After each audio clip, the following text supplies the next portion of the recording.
napisa na yung iba dito at may mga nauna na pong napisa, 2 araw na po nakalipas, kaya kailangan na po natin kunin kasi pag hinayaan po natin palapasin ng 2 araw, yung mga sisiw po natin ma-dehydrate, mamatay pa po. So ito, kunin muna natin kasi yan yung una napisa. Yung iba, mamayang hapon na lang, isa lumabas na. Ito yung kulungan po na dito, walang ilaw. Ayan. Pinaglamaan ng ating 4 na sisiw. Namatay kasi yung isang pabo. Kaya na po sila, malalaki na. 1 buwan na po. Dito natin alagay, kahit walang ilaw to, makakasurvive yung manok po natin dahil po mataas yung resistensya. Matibay sa sakit. Kaya makasurvive po sa malamig na panahon. Ito na yung karagdagan na mga sisiw po kanina. Yung iba dry na po. Yung iba ay basa pa, baka bukas ay lalagyan na natin sila dito. At yun nga, kahit hindi po malinis yung kanilang flooring, dry naman po yan, so walang problema. Sa native naman, kahit wala namang problema pag ganito yung setup. Walang ilaw, so makakasurvive pa rin po yan. Isa na po magandang araw po sa ating lahat mga katambayan. At isa sa mga isi-share ko po ngayon, yung isa sa pinaka-importanteng natutunan ko po sa pag-alaga po ng manok. Yan po ang pagbabay and sell.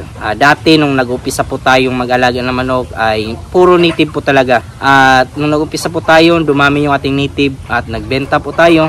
Napansin ko po na napakabilis na po mabenta ng native po sa city.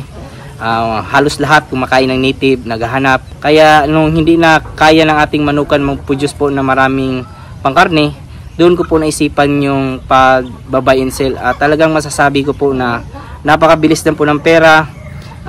Sabihin na lang po natin na kahit malaki-laki yung kapital nyo po, hindi naman po nagtatagal yung native po, yung ating binili po ng mga pangkarne. Nabibenta po natin agad. Dati sa isang customer lang, sa isang tindahan, nakakabenta po tayo ng 20, 30 sa isang linggo. Kaya doon nag-upisa yung pag-buy and sell po natin ng native. Napakaganda, napaka-safe pa po. Kasi makikilatis nyo po yung manok na bibilihin nyo po na may sakit o wala. Kasi nga may experience na rin po kayo, may experience na rin po ako sa pag-alaga ng manok. Siguraduhin lang po pag nag-buy and sell po tayo sa mga baguhan, ay alamin po natin yung mga manok kung may sakit ba o wala. Isa na po dyan yung pagkilatis po, pagtingin po sa ilong, kung may sipon, pag amoy, pag mabaho, may sipon yan, may sakit. At kung payat, walang gana, ibig sabihin ay baka may sakit, mahina, namumutla. Yan, isa sa mga dapat kilatisin ng mga buyers po natin na nagbabay and sell po ng native. Sa pag-introduce po ng healthy chickens po sa social media dati, doon rin po ako natuto na mag-buy and sell po ng ganong klaseng manok. At sinusigurado ko po pag nag-buy and sell po tayo, yung mga manok po na hinahanap, yung mga heritage gaya po ng Rhode Island Red, Black Astolorp, at isa na din po yung Decal Brown. Yan yung mga sellable po sa atin. Mabilis yung bentahan na ganyan, madami pong demand.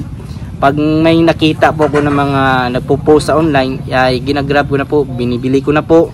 At kahit sa halagang 1,000 per head dati, ay binibili ko po at pinapatungan ko lang po ng nasa 200. Kumbaga 20%. Ang pagbabay and sell kasi ay sigurado na mabibenta nyo po agad. Kumbaga hindi po abutan po ng 1 linggo kung halimbawa yung ating mga manok ay napakasilabol na mga klase. So, kahit sa ngayon po yung mga Rhode Island Red, Black Astolorp, Decal Brown ay hinahanap pa rin po sa atin. At kahit wala po tayo, nakakapag-produce po tayo kasi nagbabay and sell po tayo. Sa ngayon kasi yung ating mga alaga puro native. At baka din sa susunod pag nag-display na po tayo sa ating tindahan, sa palengke po, ay maisipan na din po natin na mag-buy and sell po ng mga native. Kahit sabihin po natin na malaki yung kapital o sa 1 kilo, ay binibili mo sa bibenta sa iyo ng 180, 190, 200 per kilo, patong ka lang ng 30 pesos, 40, 50 bawat kilo. Malaki na po yan kasi yung native dito sa probinsya, halimbawa lang kung magbabay and sell ka ng native sa palengke, talagang hindi po magtatagal ng 1 linggo. Kumbaga balik agad yung investment mo. At siguraduhin lang din po na yun nga, walang sakit, kasi kung may sakit malulugi ka. Kaya dapat sa pagbabain cell, sisiguraduhin po natin na yung pagkilatis meron tayo, lalo na sa mga manok na sa tingin natin ay malulusog pero sa loob pala ay may na sakit, ay yung mga halak. Siguraduhin din po na wala po na madidinig ka ng ganun sa ibibenta nyo po, kasi pag nagkataon nahalo nyo po sa may mga healthy, maaari pa pong mahawa sila at isa yan sa makakalugi agad sa ating pagbabay in cell, yung pagbili po ng may sakit. Para sa akin yung pagbabay in cell po ay walang lugi sa akin ngayon. Masasabi ko po na hindi na ako nalulugi pag nagbabay in cell po ko ng mga manok, kasi sigurado ko po na may buyer na po tayo.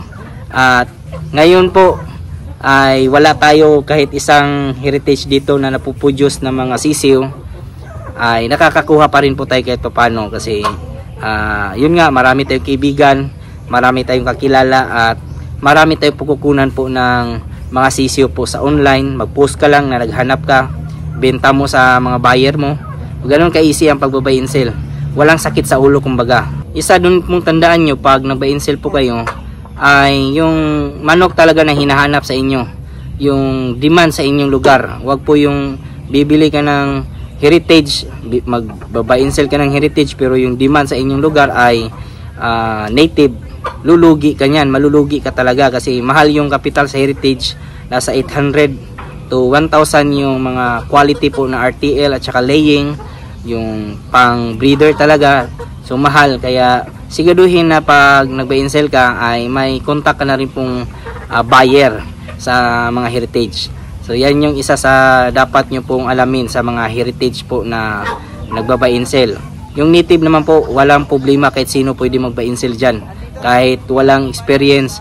Basta ang tandaan nyo lang po, pag bili ka, kilatisin mo talaga ng maayos yung manok. Dapat talaga na may alam ka kung may sakit o wala.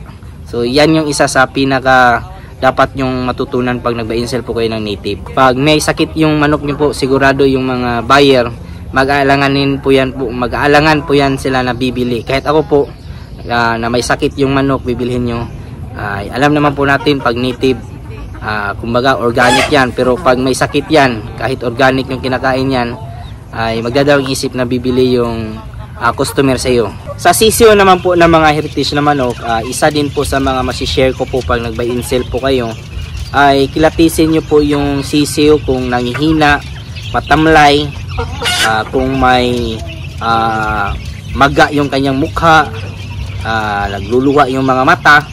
Huwag nyo na pong bilhin po, kasi may sakit po yan. Lalo na po pag inamoy nyo po yung ilong, may kunting baho, huwag nyo nang ituloy.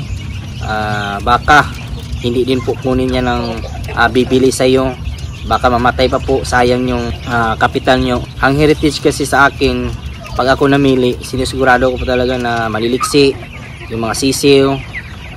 Talagang pag hinuli mo, patakbo-takbo, talagang mabigat, bilog yung katawan. So yan yung mga katangian ng sisiw pag nag-buy and sell ka, na talagang masasabi mo na hindi po tatanggihan ng buyer pag nakita. At yun nga, pag kumuha ka rin po, isa sa technique talaga na sa akin, down payment muna ako pag may bumili sa akin na sisiw. Maghahanap ako ng mga pagbibilhan, ganun po ako, 2 to 3 days advance payment talaga ako, para may 2 to 3 days din po ako na maghanap na mga sisiw na ibibigay sa kanya. So, ganun ang diskarte ko po, para kahit pa paano masigurado ko po sa aking sarili na hindi tayo malugi. So, yan lang po yung naganapan ngayong araw, at sana po ay may nakuha na naman po tayong kunting idea po sa pagbabay and sell na dapat nyo din po matutunan pag nag-aalaga kayo ng manok. Sa mga kaibigan po natin na napadaan, mga bago po natin subscribers and viewers, welcome po sa aking channel. At kung kayo na po ay napadaan ngayon, sana po i-consider nyo po i-follow, i-like, subscribe. Napakalaking tulong po yan. Kung may mga katanungan naman po kayo, ilagay nyo na po sa comment section at ating sasagutin. At huwag kalimutan i-click yung notification bell para sa mga susunod na videos. Sa mga nanonood po dyan ngayon, shoutout po sa inyo lahat. At sa mga hindi ko naman po na shoutout, isa-shoutout ko lang kayo sa susunod. Maraming salamat, God bless, at ingat po kayo palagi. Bye bye!